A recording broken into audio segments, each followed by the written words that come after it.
Je vous salue dans le nom puissant de Jésus. Il est 20h. En quelques minutes, nous allons voir cette première partie. Je voudrais, à la suite de l'intervention de la présidence, dire merci à toutes les femmes qui ont bien voulu que, en tant qu'hommes, nous puissions être à leur côté pour les accompagner dans la réalisation de cette œuvre. Et de façon personnelle, dire merci pour leur choix porté sur moi. C'est vrai, les responsabilités sont énormes, énormes. Chaque jour que Dieu fait, il y a des responsabilités qui sont placées devant nous. Et jeudi, je serai à Abidjan, vendredi à Abidjan. Que le Seigneur soit béni. Mais par le Saint-Esprit, nous arrivons à avancer. Seigneur, merci pour ta présence. Tu es Dieu, tu es vivant et tu nous aimes. Que ça ne soit pas moi qui sois ici, ni moi qui parle, mais que ça soit toi qui parle à mon cœur, qui parle au cœur de ta servante, de ton serviteur. Nous voulons être bénis, nous voulons avancer avec toi, nous voulons mieux te connaître pour mieux te servir, Seigneur. Merci pour tes servantes qui se disposent maintenant à entendre ta parole. Merci pour tes serviteurs qui se disposent à entendre ta parole, qui se disposent non pas à écouter un homme, mais à t'écouter. Seigneur, merci de me bénir à travers ce message, cet enseignement. Au nom de Jésus. Amen. Demain, par la grâce de Dieu, nous allons aborder un autre sous-thème. Et ce sous-thème va nous permettre de parler des ennemis qui travaillent contre notre succès. Il est bon de savoir que nous pouvons recevoir une révélation de Dieu, une conviction, un fardeau, et prendre la décision de voir l'accomplissement de cette promesse, la réalisation de ce projet. Et à côté de cela, nous ne devrons pas oublier un instant que nous aurons affaire à des ennemis qui sont externes, des ennemis qui sont internes. Et l'objectif que ces ennemis vont poursuivre, c'est d'amener ce projet, cette vision, cette œuvre à l'échec. Et pour mieux apprécier cette pensée, nous allons nous appuyer demain sur le livre de Néhémie, du chapitre 1 jusqu'à la fin. Et nous allons voir réellement que Néhémie, il est vrai, a reçu un fardeau, mais il a eu affaire à des ennemis externes et internes. Nous allons voir comment Néhémie, malgré la présence de ses ennemis, a pu arriver à bout et à réaliser ce projet. Paul nous dit dans 1 Corinthiens chapitre 10 que ces choses ont été écrites pour notre instruction à nous qui sommes parvenus à la fin des temps. Sommes-nous parvenus à la fin des temps? Oui, nous sommes parvenus à la fin des temps. Donc, l'exemple de Néhémie va nous édifier, va nous instruire. Il ne faudrait pas se leurrer. En ce qui concerne la reconstruction de notre vie, la parole de Dieu dit que nous étions perdus, nous étions sans berger, notre vie était vouée à l'échec, notre vie était dans les griffes de Satan, nous étions esclaves du péché, esclaves de ce monde, esclaves des ténèbres. Mais Jésus est venu nous sauver. Notre vie est en train d'être reconstruite.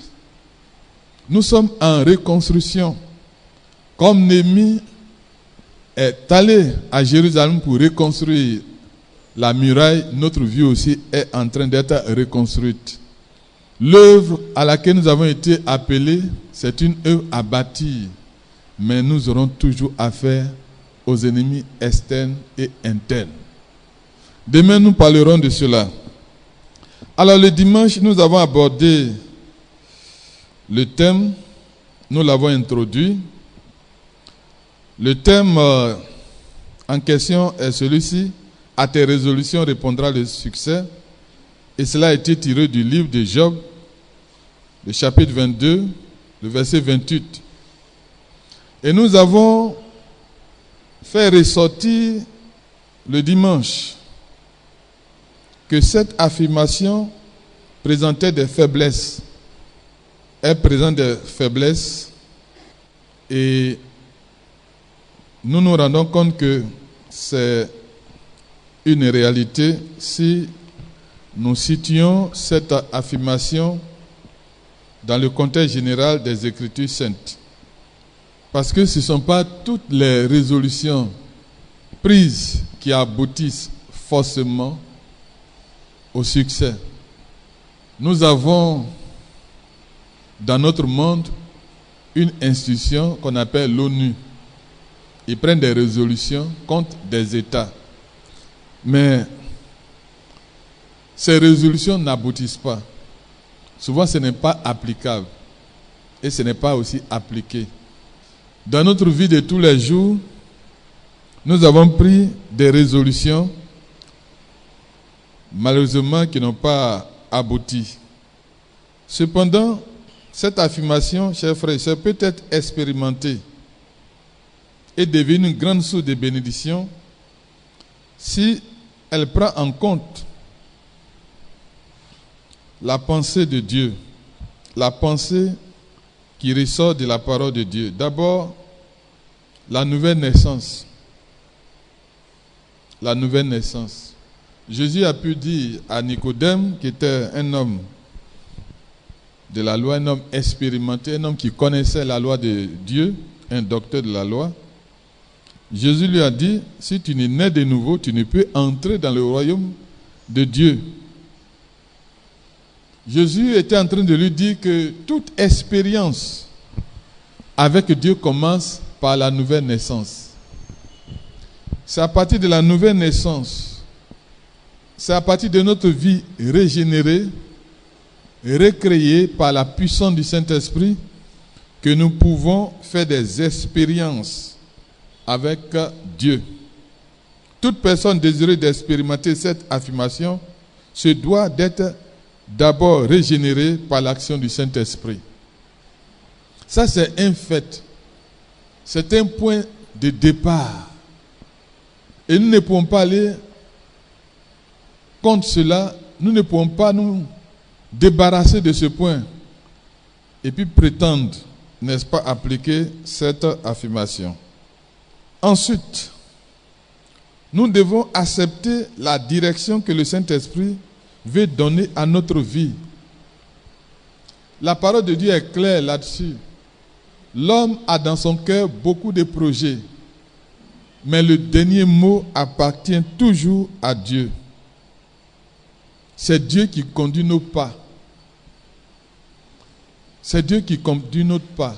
Et nous allons dire, mais sommes-nous devenus des robots? Pas du tout. Pas du tout. Pas du tout.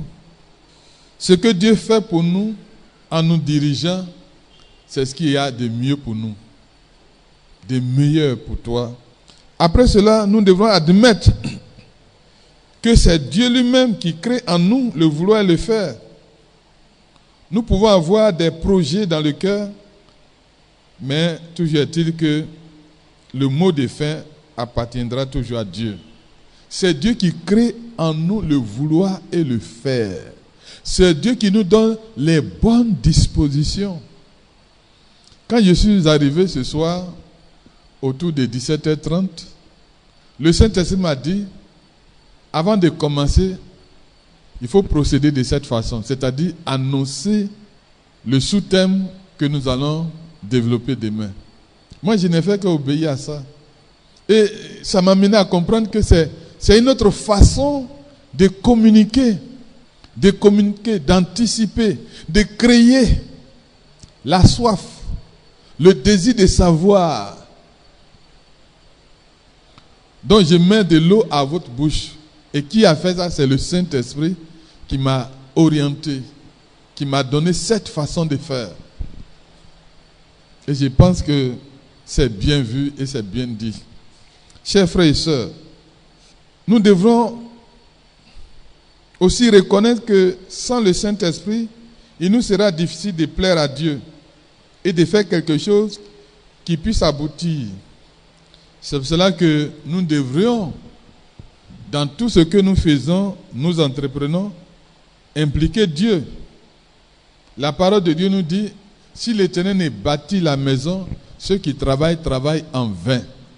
Et cette parole, non seulement s'applique aux enfants de Dieu, mais elle s'applique aussi aux non-croyants.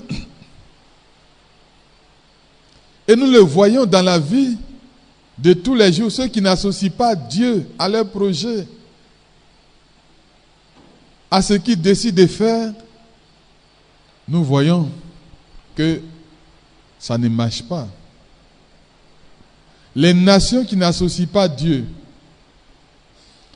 les gouvernants, les gouverneurs qui n'associent pas Dieu à ce qu'ils font, ils ont des difficultés.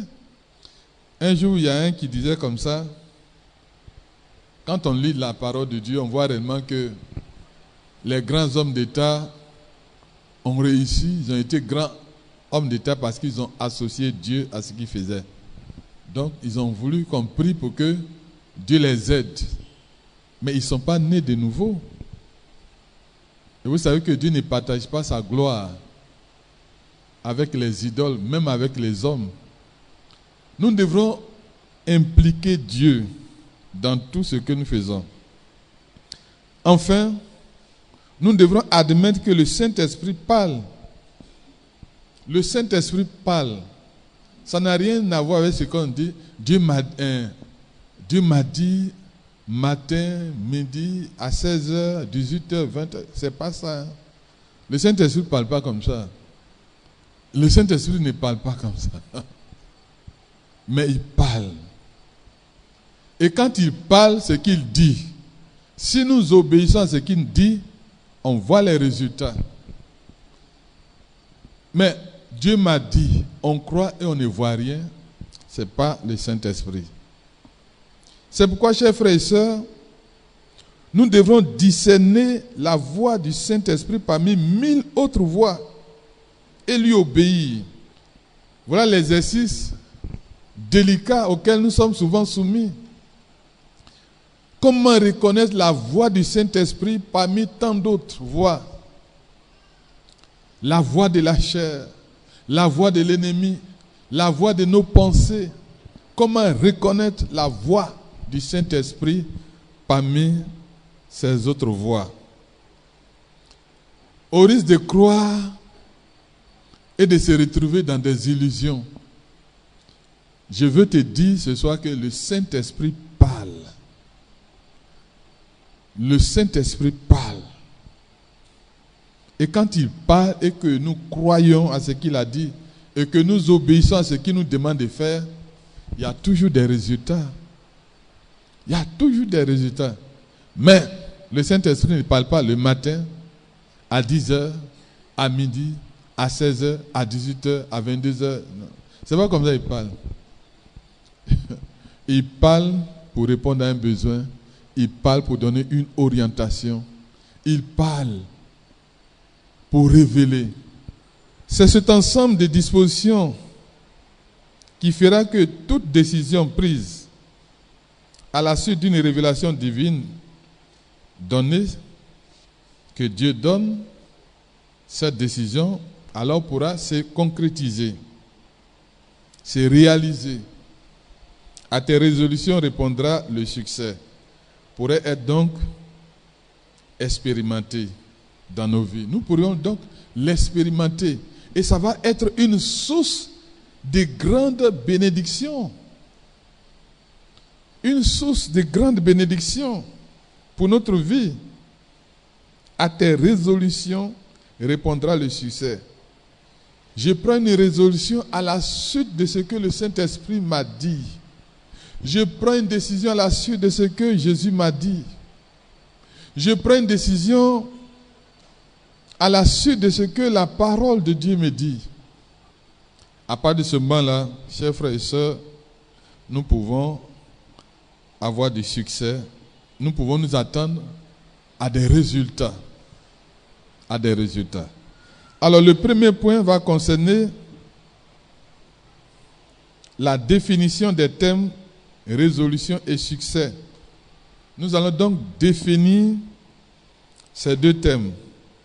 Ces thèmes que nous cherchons à définir sont tirés du thème de la semaine des femmes. À tes résolutions répondra le succès. Alors, nous allons chercher à savoir ce que signifie résolution et succès. Ce sont les deux mots clés. À partir d'un ensemble de 38 dictionnaires, nous avons pu trouver la signification du mot résolution. Résolution veut dire décision, dessein. Donc une résolution, c'est une décision, c'est un dessein, c'est un plan. La résolution, c'est le fait aussi de résoudre une difficulté. Mais ce mot a des synonymes. Le premier mot qui apparaît, c'est choix. Donc une résolution, c'est un choix. Je fais un choix. Et ce choix signifie décision, partie, ainsi de suite. Partie, détermination, solution, ainsi de suite. Le deuxième mot, c'est détermination. Et là, ça signifie courage, énergie, fermeté, caractère, volonté. Et enfin, le dernier mot, le dernier synonyme, c'est dissolution, qui signifie annulation, cassation. Alors, résolution, c'est donc une décision qui fait appel à notre courage, à notre fermeté, à notre force de caractère et à notre volonté. Vous voyez? Donc, quand je prends il est dit, à tes résolutions répondra le succès. Ça prend en compte ici le courage, la fermeté, la force de caractère, la détermination et la volonté. Voyez? Donc, ce n'est pas une décision qu'on prend et puis du jour au lendemain, on abandonne. Pas du tout. Ça prend en compte ton courage, ta fermeté, ta force de caractère, ta détermination et ta volonté. Je prends la résolution, conformément à la parole de Dieu, à la lumière de la parole de Dieu, de jeûner chaque semaine 2 fois. 2 fois. Et je m'applique à cela. Mais j'aurai des résultats. L'histoire de l'Église nous parle de John Wesley. Il est issu d'une famille de 19 enfants. Son frère Charles Wesley était un musicien, mais lui c'était un prédicateur. Un homme que Dieu a utilisé puissamment. Mais il jeûnait 2 fois par semaine jusqu'à sa mort. C'est une résolution qu'il a prise. Et cette résolution a engagé son courage, sa fermeté, sa force de caractère, sa volonté, sa détermination. Souvent nous voulons avoir des résultats, du succès. Mais jusqu'où va notre résolution? Il y en a qui ont commencé la vie chrétienne avec du feu, un zèle. Mais vous savez comment vous avez commencé la vie chrétienne? Mais la manière dont vous avez commencé, cette manière-là est où aujourd'hui? C'est où aujourd'hui? On entend certains leaders, certains frères, ils se disent non, nous, on a trop jeûné, on a trop prié. Dieu les a bénis et ils abandonnent ce qu'ils ont fait pour qu'ils arrivent à cette bénédiction. Frère, John Wesley, il a fait ça. Il jeûnait 2 jours, 2 fois dans la semaine, jusqu'à la fin de ses jours. Il est resté tout feu, tout flamme, jusqu'à la fin. À tes résolutions répondra le succès. Le deuxième mot-clé, c'est succès. Les 38 dictionnaires nous ont donné la signification suivante. Succès signifie réussite, résultat heureux. Voyez? Réussite, résultat heureux. Ce soir, chacune veut réussir. C'est une bonne chose de réussir. C'est une bonne chose de réussir. C'est une bonne chose d'avoir des résultats heureux. Il y a des résultats qui sont malheureux. Des résultats qui nous attristent. Quand nos enfants, à la fin de l'année scolaire, reviennent nous annoncer un résultat, souvent ce sont des résultats qui ne nous réjouissent pas. On est malheureux. Et là, dans nos chants, on dit, Seigneur, avec tout ce temps, j'ai jeûné, j'ai prié. Et à la fin, voilà ce que l'enfant vient me donner comme résultat. On est malheureux. On est malheureux. Nous attendons à des résultats heureux.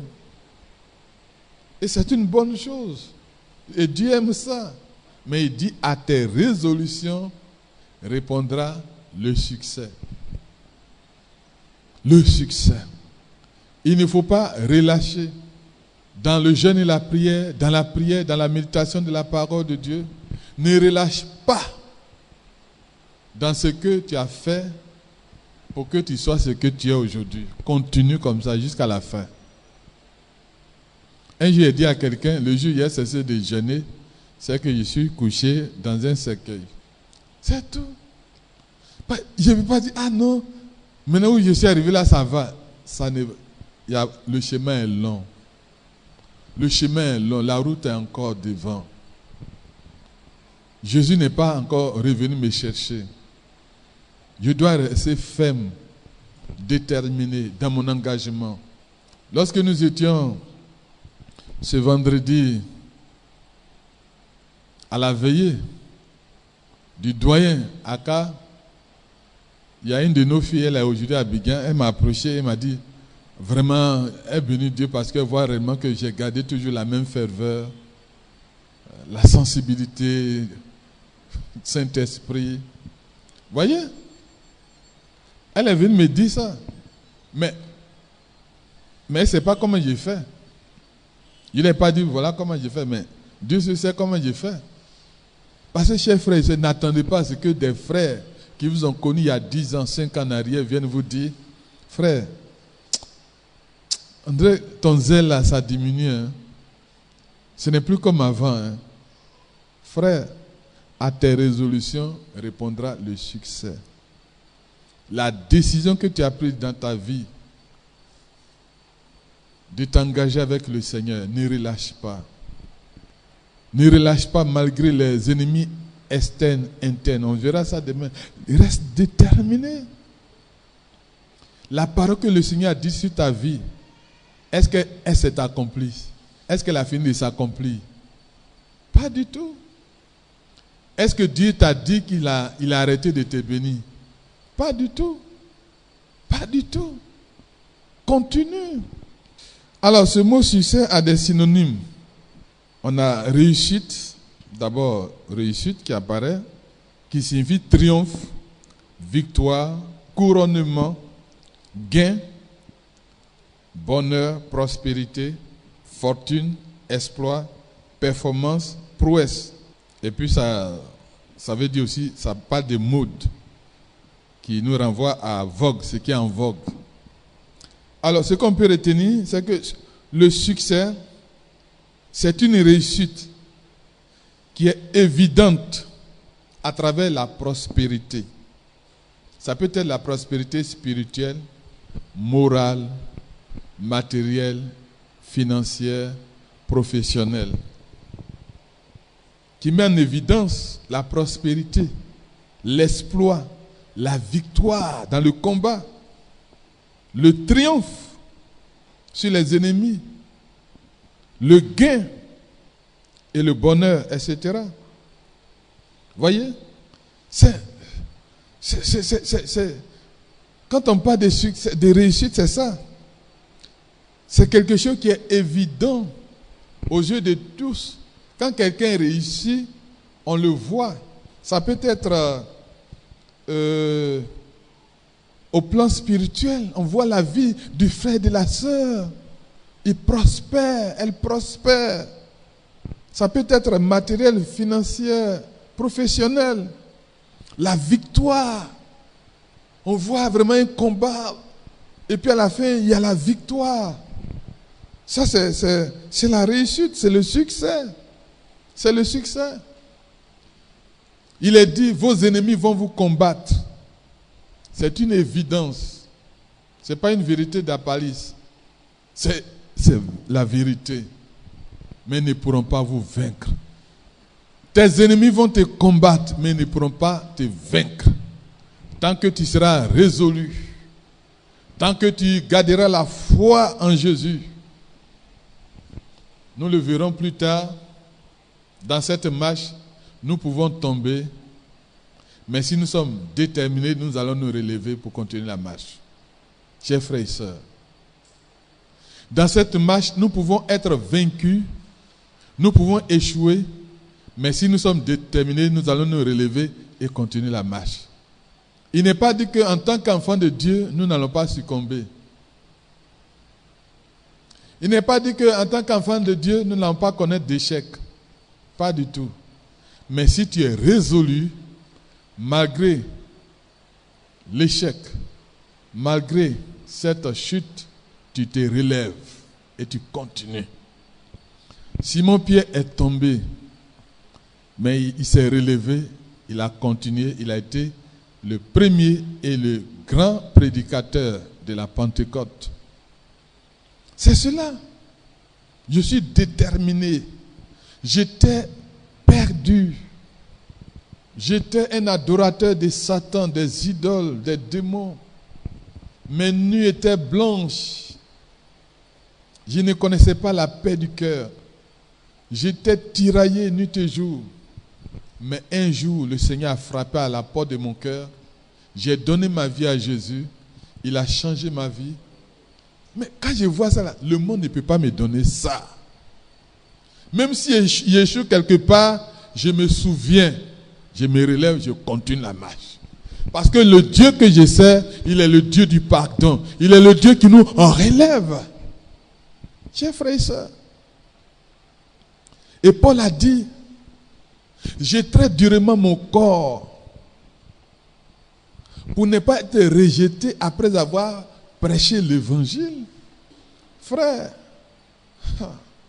la résolution, ce thème est très important. Lorsque nous avons une révélation de la part de Dieu, un fardeau qui dépose sur notre cœur, pour que cette révélation débouche sur un résultat heureux, pour que ce fardeau soit mis en évidence, en œuvre, il nous faut prendre une décision, chers frères et sœurs. C'est une affaire de décision.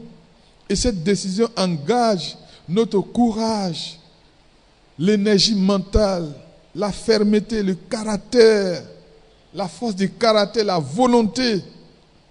Cette décision doit faire appel aussi à cette détermination. Cette détermination fera bien entendu appel, comme je l'ai dit tantôt, à notre courage, à l'énergie mentale, à la fermeté, au caractère et à la volonté. Nous allons voir un exemple pour terminer.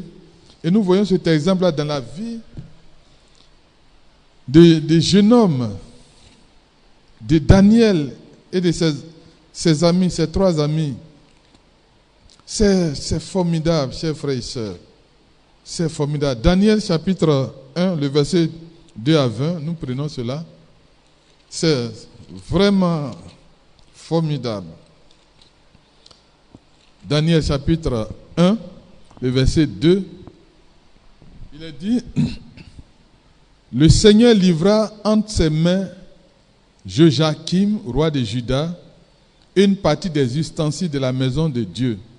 Nebuchadnezzar emporta les ustensiles au pays de Shinéar, dans la maison de son Dieu. Il les mit dans la maison du trésor de son Dieu. Le roi donna l'ordre à Ashpenaz, chef de ses eunuques, d'amener quelques-uns des enfants d'Israël des races royales ou des familles nobles, des jeunes gens sans défaut corporel, beaux de figure, doués de sagesse, d'intelligence et d'instruction, capables de servir dans le palais du roi et à qui l'on enseignerait les lettres et la langue des Chaldéens. Le roi leur assigna pour chaque jour une portion des mets de sa table et du vin dont ils buvaient, voulant les élever pendant 3 années, au bout desquelles ils seraient au service du roi. Il y avait parmi eux, regardez la distinction, parmi ces jeunes, c'est ça la Bible dit, il y avait parmi eux, d'entre les enfants de Juda, Daniel, Anania, Michaël et Azaria. Le chef des eunuques leur donna des noms. À Daniel, celui de Belchassar. À Anania, celui de Shadrach. À Michaël, celui de Meshach. Et à Azaria, celui d'Abed-Nego. Daniel, verset 8, il dit, Daniel résolut de ne pas se souiller par les mets du roi et par le vin dont le roi buvait, et il pria le chef des eunuques de ne pas l'obliger à se souiller. De ne pas l'obliger à se souiller. Chers frères et sœurs, de ne pas l'obliger à se souiller. Maintenant, verset 9, il dit, Dieu fit trouver à Daniel faveur et grâce devant le chef des eunuques. Dès que Daniel a pris cette décision, Dieu en fait en sorte qu'il trouve grâce, faveur. Ça, c'est magnifique. En fait, ces mets-là, c'était contre la loi du Dieu d'Israël. Et Daniel a dit, lui, il ne va pas manger ça. Dans le verset 11 à 16, regardez ce qu'il va dire. Alors Daniel dit à l'intendant à qui le chef des eunuques avait remis la surveillance de Daniel, de Anania, de Michaël, d'Azaria. Éprouve tes serviteurs pendant 10 jours et qu'on nous donne des légumes à manger et de l'eau à boire. Tu regarderas ensuite notre visage et celui des jeunes gens qui mangent les mets du roi et tu agiras avec tes serviteurs d'après ce que tu auras vu.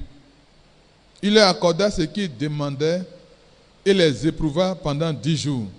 Au bout de 10 jours, ils avaient meilleur visage et plus d'embonpoint que tous les jeunes gens qui mangeaient les mets du roi. L'intendant emportait les mets et le vin qui leur était destiné et il leur donnait des légumes. Regardez le résultat déjà. Ils sont différents des jeunes gens qui mangent à la table du roi. Chers frères et sœurs, à tes résolutions répondra le succès. Et ce qui est intéressant, c'est que cette résolution a débouché sur un résultat.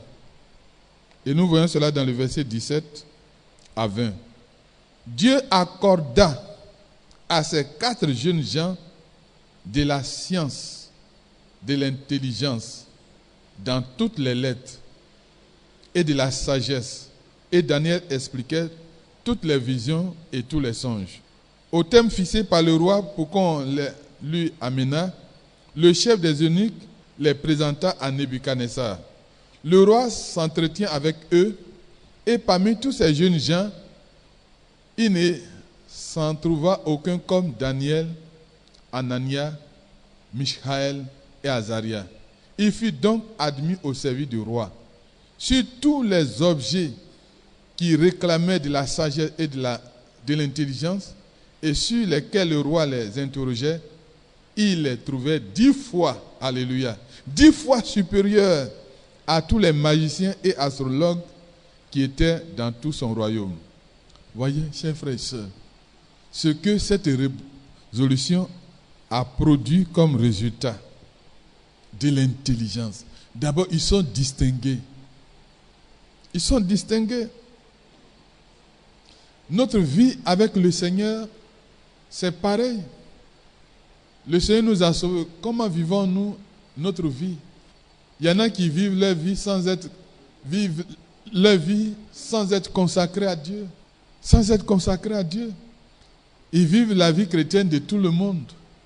Mais nous ne devrons pas vivre la vie chrétienne de cette façon. Nous devrons vivre la vie chrétienne de manière à ce que Dieu soit glorifié. Et Paul dit ceci, et je cite dans 1 Corinthiens 10, 31, « Soit donc que vous mangiez, soit que vous buviez, soit que vous fassiez quelque autre chose, faites tout pour la gloire de Dieu. » Tout ce que nous faisons là, nous le faisons pour la gloire de Dieu, pour l'honneur de Dieu.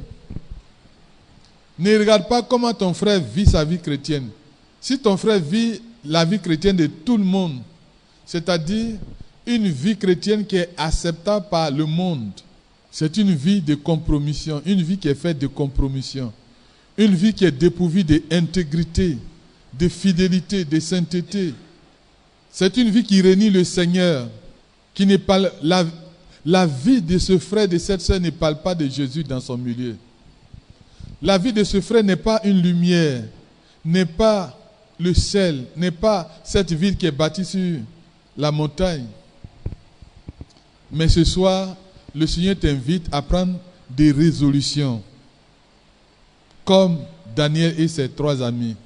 Ils étaient résolus. Parmi les jeunes gens qui sont venus de Juda, les 4, ils ont pris la résolution. Ils ont dit, ce qui vient de la table du roi là, ce sont des aliments impurs. Et la loi de mon Dieu est contre cela. On ne mange pas ça. Nous, on va manger les légumes et on va boire seulement de l'eau. Et parce qu'ils ont fait cela, Dieu leur a donné de l'intelligence. Ils ont été élevés. Le Seigneur veut ce soir te bénir. Le Seigneur veut que tu sois un homme, une femme, un jeune homme, une jeune fille résolue. Seigneur, tu m'as sauvé. J'ai décidé de vivre pour toi, de marcher avec toi, de me consacrer à toi. La vie de jeûne et prière que tu fais depuis quelque temps, ce n'est pas une vie de quelques années, c'est toute la vie. Ta vie de prière, c'est toute la vie. Ta vie de méditation de la parole de Dieu, c'est toute la vie. La libéralité à laquelle le Seigneur t'a appelé, c'est toute la vie. Rendre visite aux frères et sœurs, c'est toute la vie. Toute la vie. Tout ce que tu fais, c'est pour la gloire du Seigneur. Si tu prends la décision de faire tout pour la gloire de Dieu, pour le respect de la parole de Dieu, comme Daniel et ses 3 amis, tu auras la bénédiction de Dieu. Dieu te donnera de l'élévation et du succès dans ta vie. Du succès dans ta vie, frère. Du succès dans ta vie. Aujourd'hui, le fait que je sois dans le bureau national, je crois que c'est ma détermination à servir le Seigneur qui m'a mis là-bas. C'est tout. C'est tout. J'ai pris la décision. Depuis l'année où j'ai reçu le Seigneur, j'étais en classe de première, j'étais en train d'étudier les cours de physique. Et puis le Saint-Esprit a parlé à mon cœur, il m'a dit, prends 3 jours de jeûne et prière. Moi, j'ai dit, il ne faut pas manger pendant 3 jours. Bon, moi, je ne connaissais pas ça, j'ai obéi. C'est après que, dans la parole de Dieu et puis à travers les littératures chrétiennes, j'ai compris ce que c'est que le jeûne, la prière. Donc depuis, je suis dedans. Je suis dedans. Ma vie de prière, ma vie de jeûne et prière, méditation de la parole de Dieu. Ça, ce sont des choses qu'on ne négocie pas. Je n'ai pas appris ça à l'institut pastoral. J'ai appris ça dans ma relation avec le Saint-Esprit. Qu'est-ce que le Seigneur t'a révélé là où tu es là? On va se tenir debout.